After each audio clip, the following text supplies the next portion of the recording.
la 4T, un programa de análisis en donde escuchamos las distintas voces que forman el quehacer político, conducido por Jerónimo Flores en una mesa de discusión con expertos. Hola, ¿qué tal? Buenas tardes. Como siempre, qué gusto poder saludarlos y darles una vez más la mejor de las bienvenidas a su programa de Ecos de la 4T. En donde quiera que se encuentre, le deseamos que esté teniendo una estupenda tarde.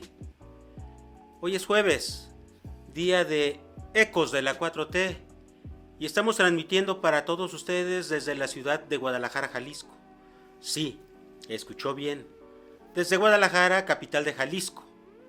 Y lo hacemos convencidos de que si alguien ahora tiene algo que decir o que hablar, este es el mejor momento. En la conducción, un servidor y amigo de ustedes, Jerónimo Flores González, y en la producción, Víctor, Jorge, David, Diego y Pamela, a quienes saludo con mucho gusto. Se los llevaremos a todos ustedes. Gracias por brindarnos su atención y por apoyarnos. Lo invitamos a que se quede con nosotros. En un momento, iniciamos.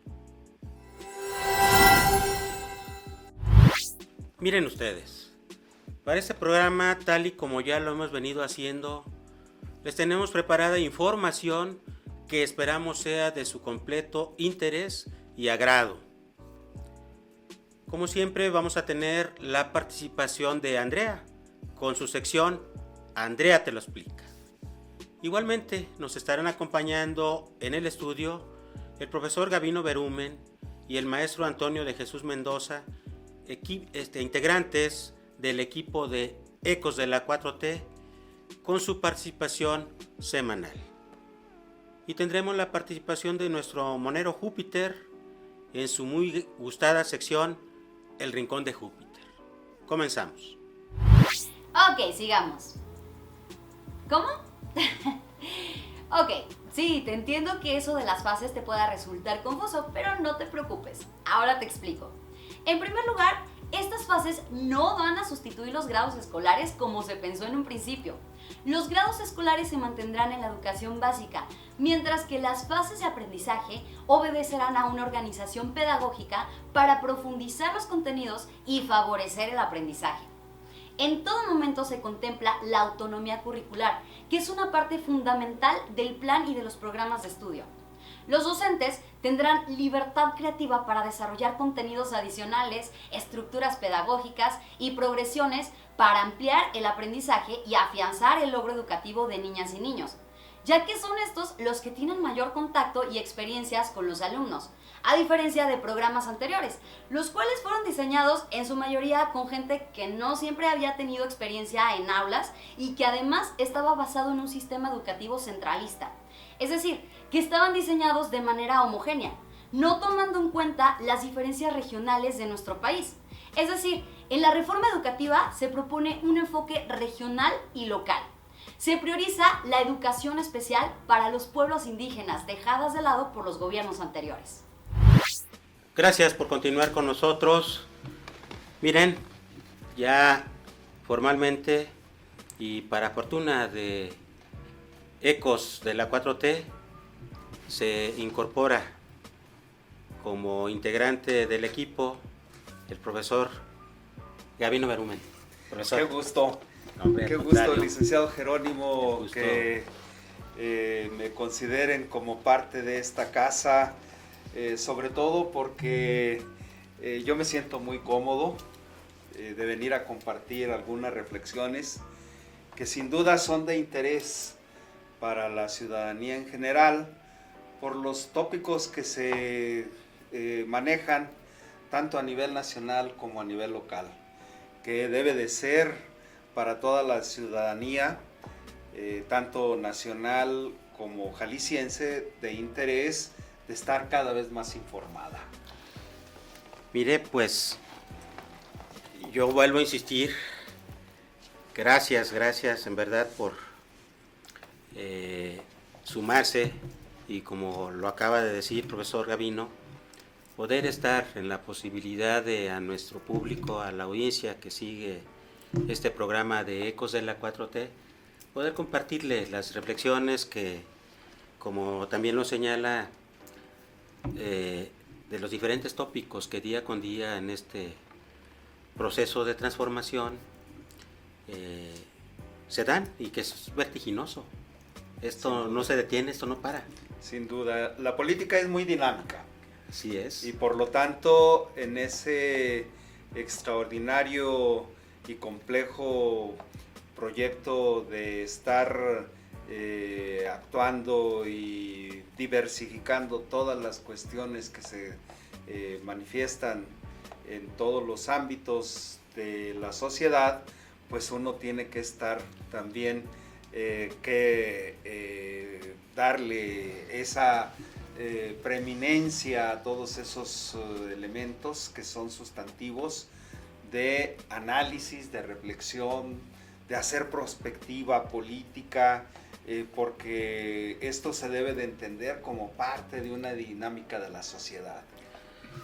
Pues mire, va a ser de mucha valía contar con sus opiniones, sobre todo considerando pues que ya por muchos años, profesor Gavino, en la actividad política, sí, de parte suya. Afortunadamente he tenido oportunidad de vivir unas bastantes décadas, desde los 70s, de la época estudiantil hasta estas fechas, en donde pues ya son poco más de 5 décadas que hemos estado participando en política, tanto en la vida sindical magisterial como en la política partidista. Sí.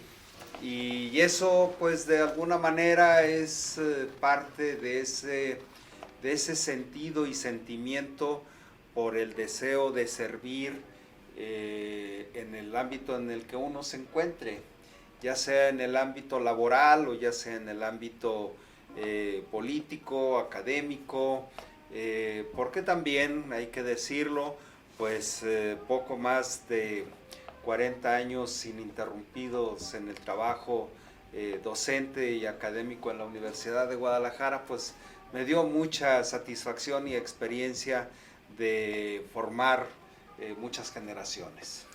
No, pues qué placer y un lujo en verdad poderlo tener como parte, y gracias de nueva cuenta por habernos aceptado la integración para poder con sus participaciones, que semana con semana tenga bien acompañarnos y hacérsela llegar a nuestra audiencia.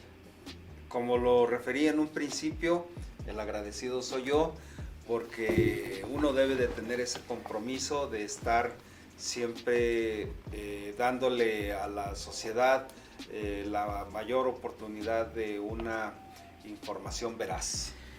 Oiga, profesor Gavino, pues han estado, sobre todo la última semana que ha venido transcurriéndose,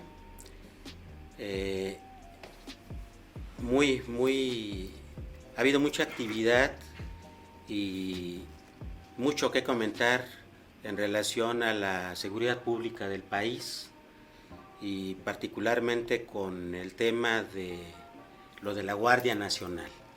Sin duda, este tema para muchos integrantes del legislativo y de la colegisladora, tanto de la Cámara Baja como de la Cámara Alta, que es la Cámara de Senadores, pues hay mucha controversia porque hay dos posiciones. La posición nucleada en el PAN, PRI, PRD, y la propuesta que impulsa las opiniones vertidas desde el Ejecutivo, como es Morena, como es el Partido Verde y el Partido del Trabajo. Entonces aquí estas fuerzas políticas, y dejo a un lado el tema del partido Movimiento Ciudadano, que se está manejando pendularmente. Y cuando hay estas dos posiciones, pues por supuesto que se genera controversia. Y en este momento se está decantando una situación en donde los partidos nucleados en la oposición están advirtiendo que el PRI, sin duda, la fracción del PRI está mandando señales de que está de acuerdo con el proyecto de la Guardia Nacional. Incluso una diputada duranguense, la diputada Yolanda de la Torre, ha hecho una propuesta de ampliación de este asunto que venía siendo una propuesta que permaneciera la Guardia Nacional hasta el 2024. Y la propuesta de la diputada Yolanda es de que se vaya hasta el 2028. Eso sin duda no les gustó ni al PAN ni al PRD. Incluso sus dirigentes están señalando que ellos no están de acuerdo porque no se tomó esa iniciativa por parte de las dirigencias de los partidos, y que fue una propuesta de una de las diputadas del PRI a título personal. Por supuesto que es una propuesta como puede hacerlo cualquiera de los diputados, claro, de las diferentes fracciones que integran el poder legislativo, de las fracciones partidistas. Sin embargo, bueno, pues allí si les causó escozor a los diputados del PAN y a los diputados del PRD que no van a apoyar eso, bueno, pues yo opino y creo que sí va a haber diputados del PRI que conforman esa bancada del PRI, aunque su presidente no lo apoye, pero más bien estamos observando que el presidente del PRI nacional sí está interesado en que se genere esta iniciativa y que sea aprobada para que no tenga esas turbulencias ya este problema de la Guardia Nacional, que además para la ciudadanía debe de ser motivo de que la Guardia Nacional sea la que se responsabilice de la seguridad pública, porque para nadie es desconocido que las policías estatales y las policías municipales pues no tienen la capacidad de enfrentar un hecho de violencia, porque finalmente carecen de los elementos tanto tácticos como de recursos logísticos y humanos para poder hacer estas labores de la Guardia Nacional en las calles para la seguridad pública. Oiga, profesor Gavino, quiero retomar una expresión mediante un comentario que hizo el presidente Andrés Manuel López Obrador, no recuerdo si ayer o antier, respecto de que este tema de la seguridad pública no tenía por qué politizarse. ¿Cómo entender, pues, un tema tan sensible, un tema tan importante, que se esté presentando este tipo de posicionamientos, principalmente de la oposición y de los que se encuentran en contra de que se logre, bien sea a través de una reforma constitucional, o bien sea como está sucediendo a través de la aprobación a las iniciativas de diversos ordenamientos jurídicos, en donde ya caminó en el Poder Legislativo, la Cámara de Diputados, ya se aprobaron las diversas iniciativas a leyes, y ayer mismo también tanto la Comisión de Seguridad como de Justicia en el Senado de la República, ya también en comisiones lo aprobó y se está discutiendo precisamente en el Pleno de la Cámara de Senadores. ¿Cómo entender esta politización de este tema? Sí, uno de los asuntos que primeramente debemos de entender del por qué y para qué está el legislativo, para analizar, discutir y aprobar las leyes que vayan en pro y en beneficio de la ciudadanía en general. Y en el caso particular de lo referente a la politización de la Guardia Nacional, de que no debe de estar dentro del esquema organizativo y de preparación de sus elementos por parte del ejército, es porque la oposición está asumiendo un papel en el cual quiere hacer que la ciudadanía desconfíe de esta propuesta, porque las experiencias del pasado, según ellos, es que el ejército es un órgano represor. Y hay que decirlo con mucha puntualidad. Quienes sacaron al ejército a hacer labores de seguridad pública en las calles fueron los regímenes anteriores. ¿Cuáles? El de Vicente Fox, y no se diga el de Calderón, que anunció con bombo y platillo una guerra contra el crimen organizado. Guerra. Ese término, ¿qué generó?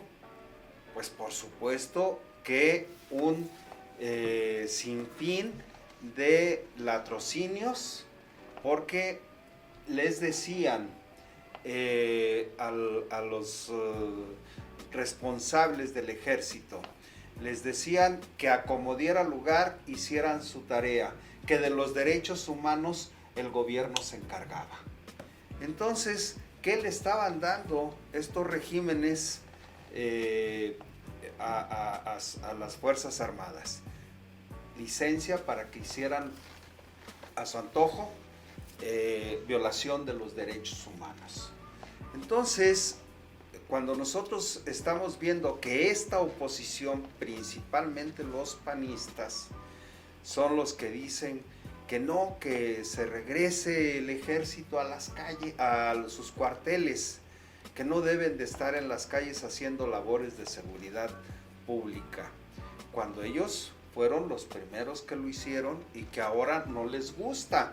¿Por qué? Por una razón, porque hoy el ejército está siendo mandado por un comandante en jefe de las Fuerzas Armadas que no manda a los militares a reprimir al pueblo. En cambio, en el pasado, Calderón hasta de militar se vistió.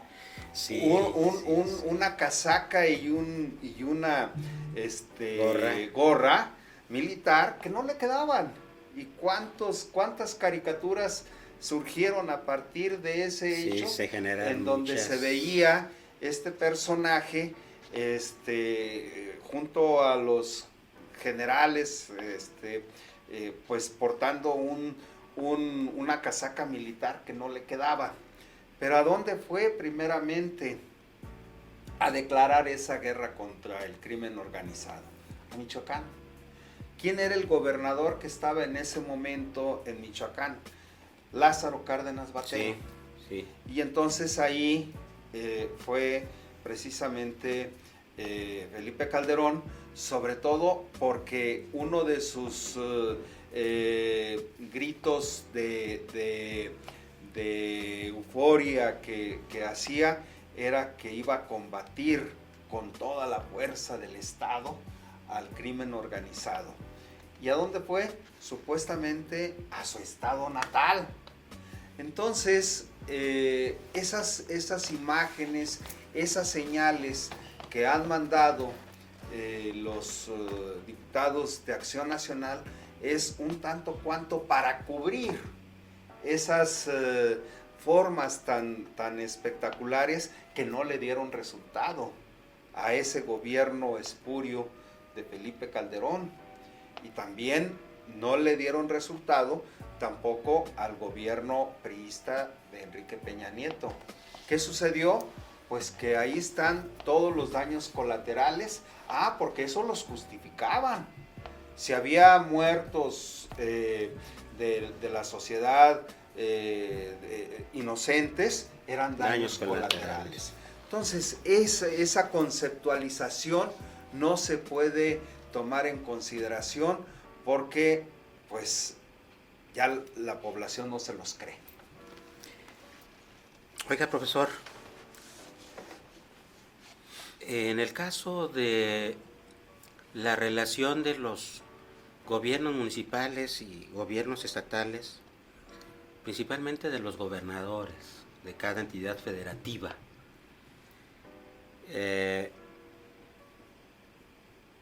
pocos son los que se pronuncian y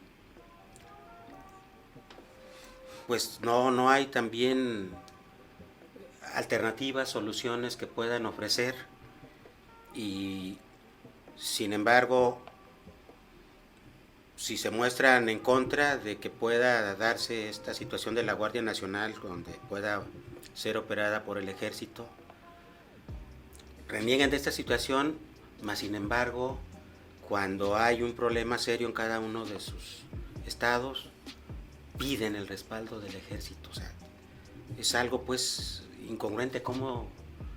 ¿Qué lectura sacar de de los gobernadores con respecto a este punto? Nosotros aquí tenemos un referente de un estado que ha sido un producto de esa violencia, que es el estado de Guanajuato, que es nuestro estado también, y que esa violencia pues es generada precisamente cuando no hay la satisfacción de la ciudadanía de que encuentre eco en sus gobernantes. ¿Por qué? Pues porque los gobernantes en un momento determinado saben que no les da esa posibilidad de encontrar una fuerza que pueda contener una violencia proveniente del crimen organizado.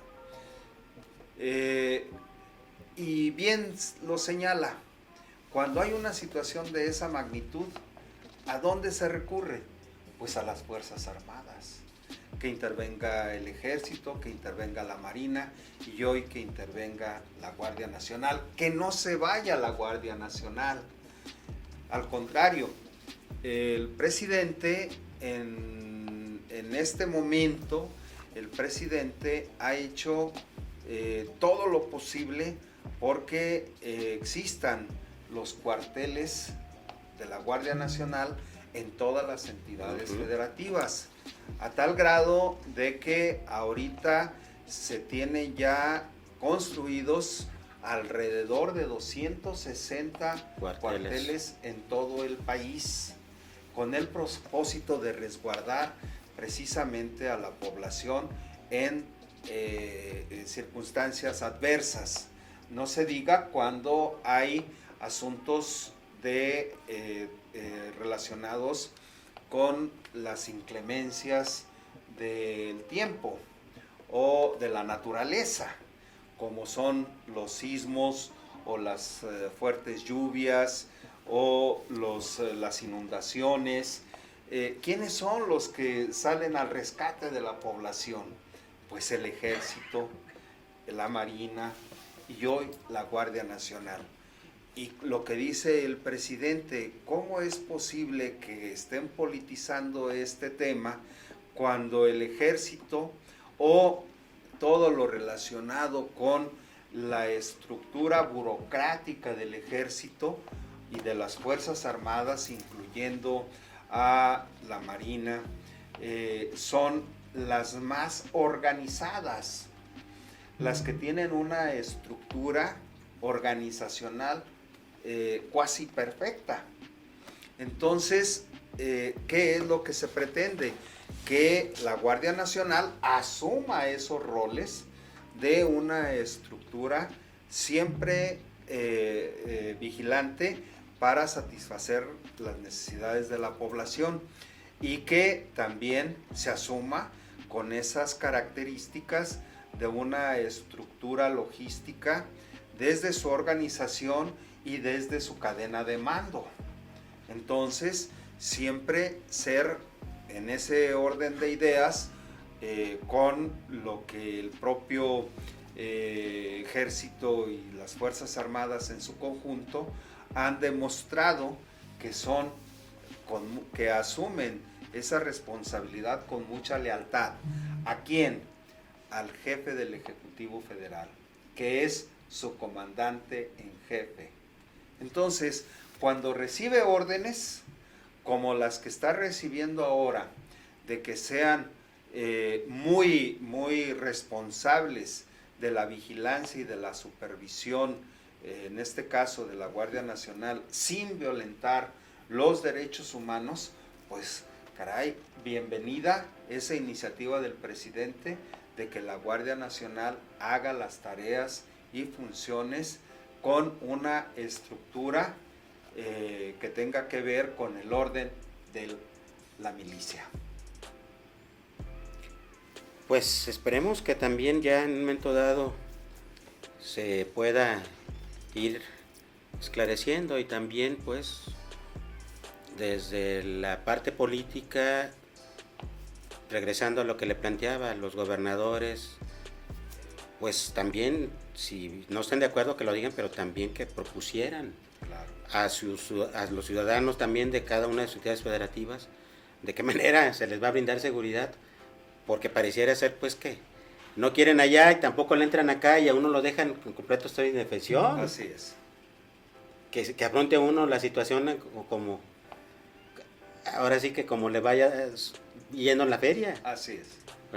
Totalmente. Vamos a ir a otro corte, profesor Gavino. Enseguida regresamos. Sí, claro que sí te puedo mencionar las diferencias entre la reforma educativa de la 4T y la anterior. En la reforma de Peña Nieto, como ya te decía, la evaluación docente era estandarizada y homogénea a nivel nacional, al igual que la educación. Mientras que en la reforma de la 4T, el enfoque regional y local de la educación, además de pluricultural y pluriétnico. Durante la reforma de Peña se crea el INEE para la evaluación de las maestras y los maestros, de manera punitiva. Es decir, se evaluaba a los maestros y si no pasaban la evaluación, se les castigaba despidiéndoles. La 4T desaparece el INEE y se revalora al magisterio como agente de transformación nacional con un nuevo derecho, un sistema voluntario para la mejora continua a través de la formación. En la reforma anterior se buscó una educación orientada solo al mercado, tanto para privatizar la educación en su totalidad, así como dirigir la educación con un enfoque empresarial. Mientras que en la 4T, la educación pública, gratuita, integral para todos los niveles, humanista, enfocada para la vida y el desarrollo nacional. La anterior reforma se calificó de mal llamada reforma educativa porque fue parcial y de corte administrativo. Por otra parte, en la 4T, esta iniciativa es integral porque por primera vez en la historia de la educación se abarca desde el nivel inicial hasta el superior. Estas son solo algunas diferencias de las más tangibles. Sin embargo, existen muchas otras. Qué bueno que continúa con nosotros. Profesor Gavino, en el caso de los medios de comunicación, ahorita respecto de ese tema en específico de la Guardia Nacional, para generar opinión pública y para influir en la población, es avasallador y día con día es pues desde las cámaras, desde las cabinas de radio, desde las redacciones, en sus espacios, los articulistas, los columnistas, manejando pues datos, información, muchos de ellos sin mayor profundidad y sin datos duros. ¿Qué papel están ahorita desempeñando los medios de comunicación en particular sobre este tema? Sí, desafortunadamente el cliché que vemos continuamente de parte de los medios de comunicación y sus comunicadores tradicionales, se está militarizando el país. Estamos viviendo una dictadura. Este presidente es un indolente. Este presidente quiere perpetuarse en el poder y está utilizando a las Fuerzas Armadas para lograr sus objetivos perversos. Hasta el cansancio lo ha dicho el presidente. Yo termino mi periodo 30 de septiembre del 24. Y me despido porque ya no me voy a meter en temas de la vida política. Los que tuvimos oportunidad de seguirlo y de advertir en su discurso desde que fue jefe de gobierno y desde que inició su periplo en el 2006 rumbo a la presidencia, no ha variado ni un ápice su posición, su convicción y su postura patriótica. Y digo en ese término postura patriótica porque yo soy un pleno convencido de que ama profundamente a México. Y cuando se tiene un amor profundo por su país, por su gente, en sus acciones se ven reflejadas. Y yo recuerdo desde un principio que su lema tampoco varió: por el bien de México, primero los pobres y de todos. Entonces, ese lema ha sido el eje conductor de su política nacional. Y mañana tal vez lo tengamos aquí en Jalisco, en la zona Huicot, en la zona Huirrárica, en donde va precisamente a advertir si se están cumpliendo los asuntos relacionados con la justicia a los que menos tienen, y en particular a los pueblos originarios. Entonces, las comunidades birráricas mañana tendrán oportunidad de tener un diálogo con él para hacer una evaluación de si se está avanzando en las políticas que a él le interesan, de que se vean satisfechas en los pueblos originarios.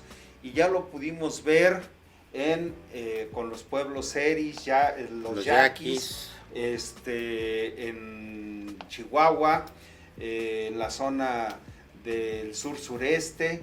Entonces, en Oaxaca no se diga. En Oaxaca no se diga, en donde les ha llevado un sinfín de atenciones para la satisfacción de sus caminos que eran inhóspitos y que ahora se están viendo satisfechos con nuevas vías de comunicación, con nuevas carreteras y sobre todo con la infraestructura que ya va a tener el estado de Oaxaca, hasta turística.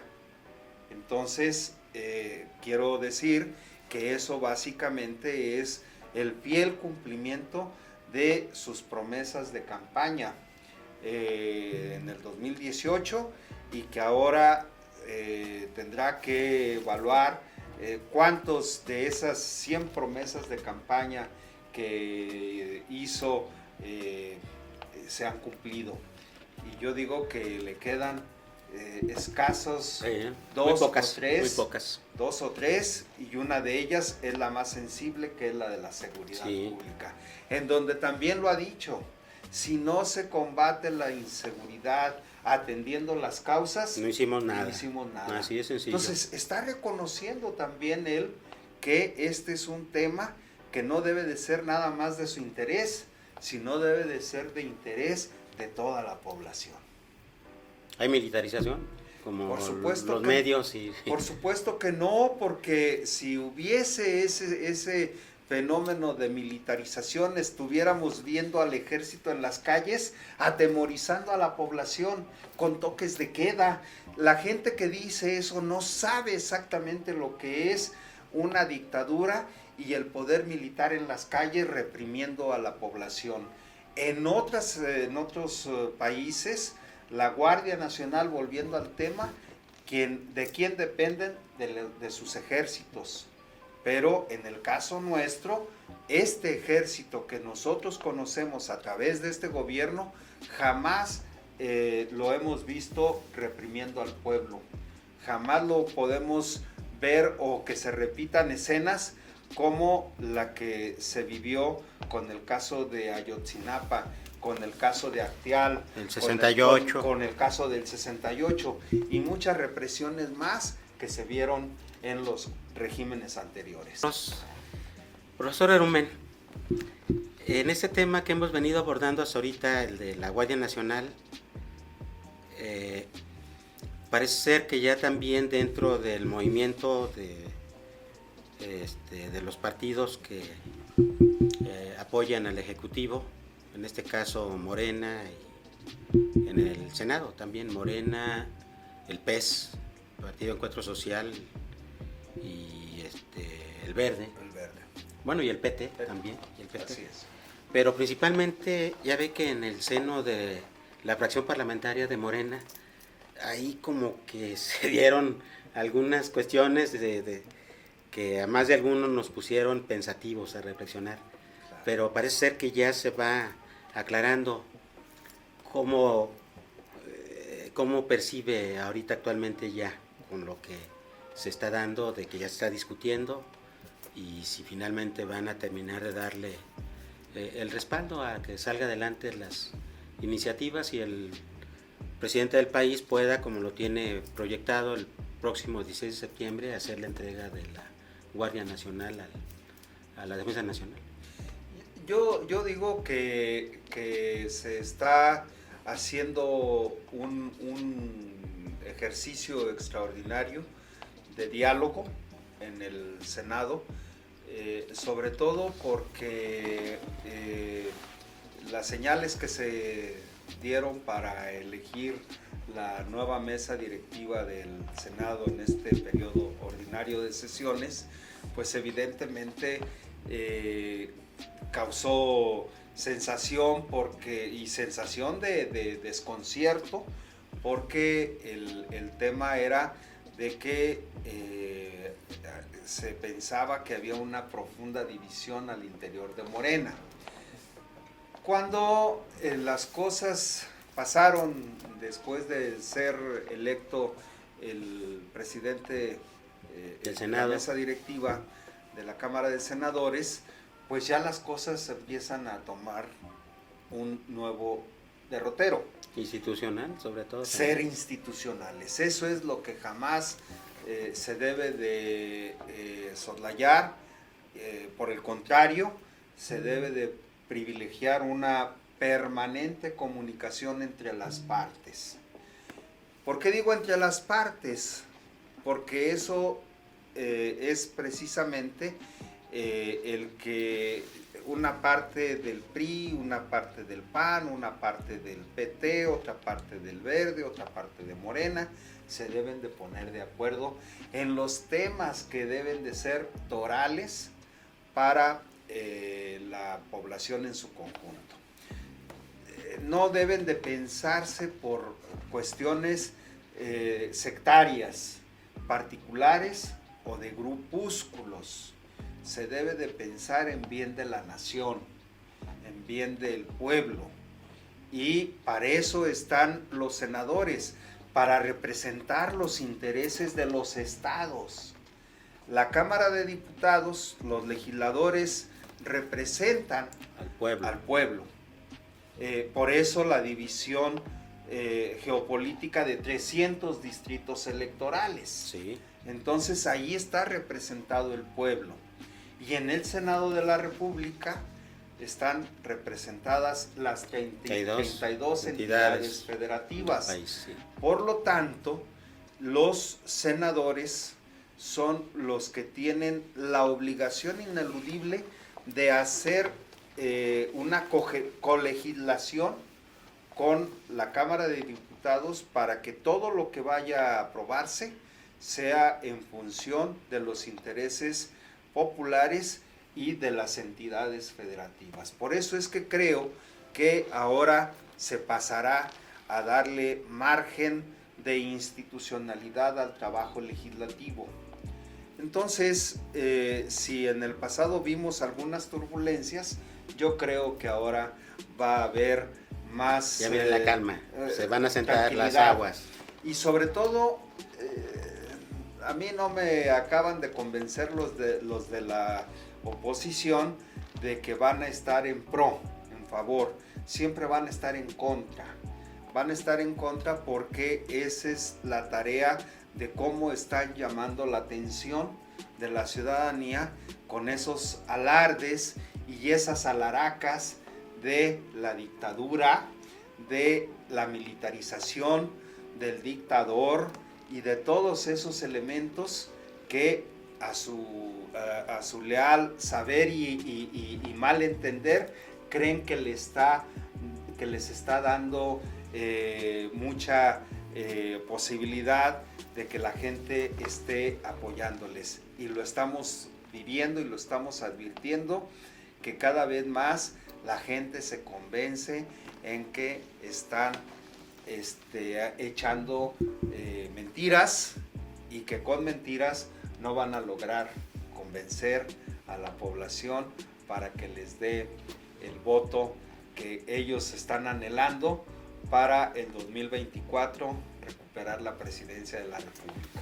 Oiga, profesor Galindo, profesor Berumen, perdón, ya le ando cambiando de apellido. Se refirió al inicio, en una de sus intervenciones, del caso del partido Movimiento Ciudadano, nosotros como jaliscienses. Sí. Denos su opinión, por favor, sobre este tema. El partido Movimiento Ciudadano es un partido que en este momento está haciendo pues un acopio de los activos que está teniendo en 2 entidades federativas, que en el estado de Nuevo León cada vez más está desdibujando la presencia de su gobernador tiktokero.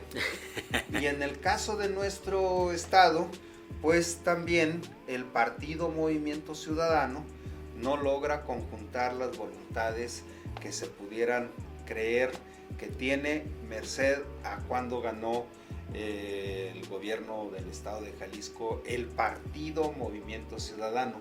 Si ustedes lo aprecian así con nitidez, ellos no hablan de partido Movimiento Ciudadano, ellos hablan de movimiento, de que somos Movimiento Ciudadano, pero nunca señalan de que somos el partido Movimiento Ciudadano. ¿Por qué?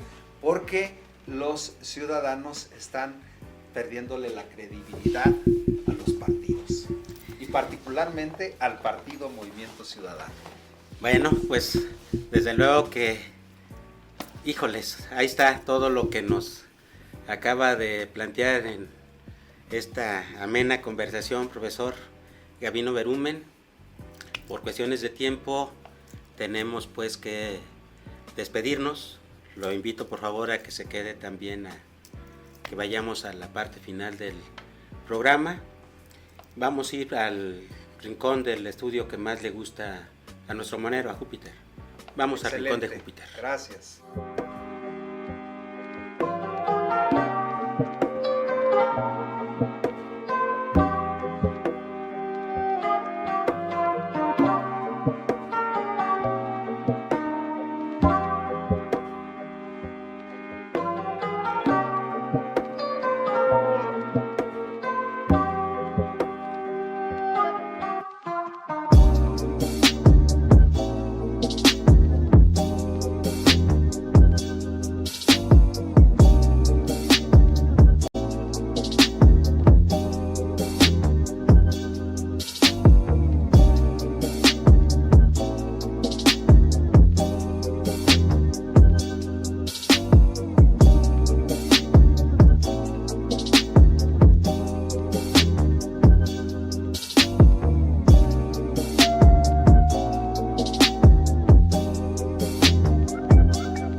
esta manera llegamos a la parte final de este programa de Ecos de la 4T. Un servidor de ustedes, Jerónimo Flores González, se despide y les agradece, no sin antes recordarles que estamos transmitiendo desde Guadalajara, Jalisco. Sí, escuchó bien, desde Guadalajara, capital de Jalisco. Profesor Bergman. Hasta pronto. Hasta la próxima. Gracias. Gracias.